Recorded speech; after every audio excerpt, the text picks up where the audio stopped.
ఆంధ్రప్రదేశ్ రాజకీయాల్లో ఇప్పుడు ఒకటే చర్చ. అన్న వైఎస్ జగన్మోహన్ రెడ్డి వర్సెస్ చెల్లెలు వైఎస్ షర్మిల. ఒకప్పుడు ఒకరి కోసం ఒకరు అన్నట్లుగా ఉన్న ఈ అన్న చెల్లెళ్ళు ఇప్పుడు ఒకరిపై ఒకరు బాణాలు విసురుకుంటూ ఉన్నారు. ముఖ్యంగా జగన్ పాదయాత్ర ప్రకటన చేయడమే ఆలస్యం. షర్మిల వేసిన ప్రశ్నలు ఇప్పుడు సోషల్ మీడియాలో అలాగే పొలిటికల్ సర్కిల్స్లో సెన్సేషన్గా మారాయి. అసలు జగన్ పాదయాత్ర ఎప్పుడు అండ్ షర్మిల యాత్ర ఎందుకు? వీళ్ళిద్దరి మధ్య జరుగుతున్న ఈ యుద్ధం వెనుక అసలు వ్యూహం ఏంటి? ఈ వీడియోలో ఇప్పుడు వివరంగా తెలుసుకుందాం. జగన్మోహన్ రెడ్డి గారు రీసెంట్ గా ఒక కీలక ప్రకటన చేశారు. వచ్చే ఏడాదిన్నర తర్వాత అంటే దాదాపు 2027 జూలై నుంచి ఆయన రాష్ట్ర వ్యాప్తంగా పాదయాత్ర చేస్తానని ప్రకటించారు. ఇక్కడే షర్మిల గారు ఒక పదునైన ప్రశ్న వేశారు. జగన్ గారు, మీరు అధికారంలో ఉన్న 5 ఏళ్లు ప్రజల మధ్య ఎందుకు రాలేదు? అప్పుడు రానిది ఇప్పుడు పాదయాత్ర దేనికి అని ఆమె నిలదీశారు. సాధారణంగా ఒక నాయకుడు అధికారంలో ఉన్నప్పుడు ప్రజల సమస్యలు వినాలి. కానీ ఆ 5 ఏళ్ల కాలంలో జగన్ గారు తాడేపల్లి ప్యాలెస్కే పరిమితం అయ్యారని, కనీసం పార్టీ నాయకులకు కూడా అపాయింట్మెంట్ ఇవ్వలేదనేది షర్మిల గారి యొక్క ప్రధానమైన ఆరోపణ. ఇప్పుడు అధికారం పోయాక మళ్ళీ ఆ కుర్చీ కోసమే ఈ యాత్రలు చేస్తున్నారా అని ఆమె అడుగుతున్న మాటల్లో లాజిక్ ఉంది. అండ్ మరోవైపు షర్మిల గారు ఫిబ్రవరి 2 నుంచే తన కార్యాచరణ మొదలు పెడుతూ ఉన్నారు. ఆమె చేస్తున్నది ఉపాధి హామీ పరిరక్షణ యాత్ర. అండ్ ఈ యాత్రకు ఆమె ఎంచుకున్న వేదిక అనంతపురం జిల్లాలోని బండ్లపల్లి. దీని వెనుక ఒక బలమైన సెంటిమెంట్ ఉంది. 20 ఏళ్ల క్రితం కాంగ్రెస్ హయాంలో ఉపాధి హామీ పథకాన్ని ఇదే గ్రామం నుంచి ప్రారంభించారు.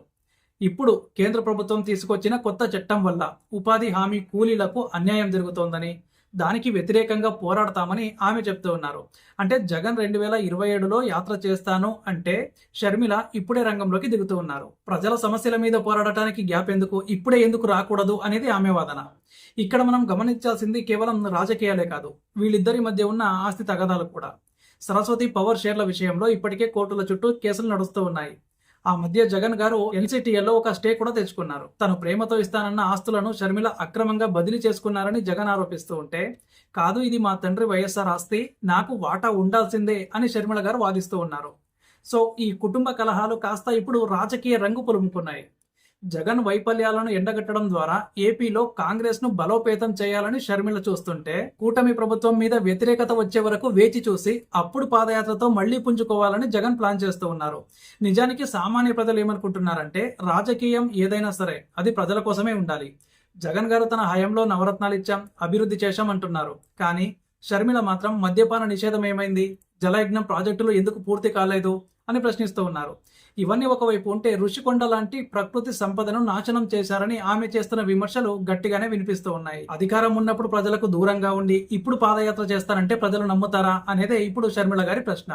అండ్ ఫిబ్రవరి 2 నుంచి షర్మిల గారు 3 విడతలుగా ఈ యాత్ర చేయబోతూ ఉన్నారు. మొదటి విడతలో అనంతపురం, చిత్తూరు, తిరుపతి జిల్లాలను కవర్ చేస్తారు. ఉపాధి హామీ కూలీల దినసరి కూలీని 400 రూపాయలకు పెంచాలని ఆమె డిమాండ్ చేస్తూ ఉన్నారు. ఇది నేరుగా గ్రామీణ ఓటు బ్యాంకును ప్రభావితం చేసే అంశం. అంటే జగన్ గారు తన పాదయాత్ర కోసం ముహూర్తం వెతుకునే లోపే షర్మిల గారు గ్రౌండ్ లెవెల్లో కేడర్ను సెట్ చేసుకునే పనిలో పడ్డారు. ఇది వైఎస్ఆర్ అభిమానులను కూడా 2 వర్గాలుగా చీల్చే అవకాశం కనిపిస్తోంది. చివరగా చూస్తే జగన్ గారి పాదయాత్ర అనేది అధికారం కోసమా లేక ప్రజల కోసమా అనే అనుమానాలు ప్రజల్లో ఉన్నాయి. ఎందుకంటే 2027 అంటే ఇంకా చాలా సమయం ఉంది.